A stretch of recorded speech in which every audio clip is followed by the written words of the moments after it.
Taste the Daily. Mayiladuthurai மாவட்டம் பட்டமங்கலம் அருகே குளத்தில் மீன்பிடிப்பது தொடர்பாக இரு தரப்பினர் இடையே விடியா திமுக பிரமுகர் பிரச்சனையை தூண்டிவிடுவதாக குற்றச்சாட்டு எழுந்துள்ளது. அக்கலூர் கிராமத்தில் உள்ள நாவல் குளத்தில் மீன்பிடிப்பது தொடர்பாக இரு தரப்பினரிடையே பிரச்சனை ஏற்பட்டதால் மீன்பிடிக்க தடை விதிக்கப்பட்டது. இந்த நிலையில் குளத்தின் குத்தகைதாரர் நீதிமன்றத்தில் அனுமதி பெற்று மீன்பிடிக்க முயன்றபோது மற்றொரு தரப்பினர் தகராறில் ஈடுபட்டனர். இதனிடையே விடியா திமுக மாவட்ட துணை செயலாளர் செல்வமணி இரு தரப்பினரிடையே சாதி மோதலை தூண்டிவிடுவதாக புகார் எழுந்துள்ளது. செங்கல்பட்டு மாவட்டம் கூவத்தூர் அருகே சாலை பழுதடைந்து குண்டும் குழியுமாக காட்சியளிப்பதாக பகுதி மக்கள் குற்றம் சாட்டியுள்ளனர்.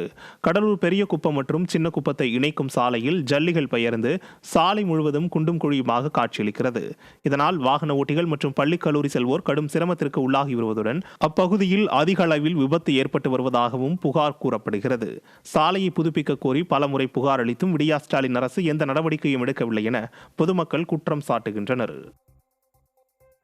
சேலம் மாவட்டம் ஏற்காட்டில் சாரல் மழையுடன் பனிமூட்டமும் காணப்பட்டதால் சுற்றுலா பயணிகள் மகிழ்ச்சி அடைந்தனர். சுற்றுலா தலமான ஏற்காட்டில் வார விடுமுறையை கொண்டாட சுற்றுலா பயணிகள் ஏராளமானோர் குவிந்துள்ளனர். காலை முதல் கருமேகம் சூழ்ந்து குளிர்ச்சியான சூழல் நிலவி வந்த நிலையில் பனிமூட்டமும் அதிக அளவில் காணப்பட்டதால் சுற்றுலா பயணிகள் மகிழ்ச்சி அடைந்தனர். எதிரே வந்த வாகனங்கள் தெரியாத அளவிற்கு பனிமூட்டம் காணப்பட்டதால் வாகனங்களில் முகப்பு விளக்குகளை ஒளிரவிட்டபடி வாகன ஓட்டிகள் சென்றனர்.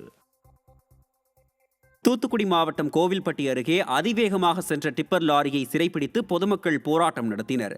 கயத்தாறு தேவர்குளம் சாலையில் உள்ள கல் குவாரிகளுக்கு டிப்பர் லாரிகள் அதிவேகமாக வந்து செல்வதால் அடிக்கடி விபத்துகள் ஏற்படுவதாக குற்றச்சாட்டு உள்ளது.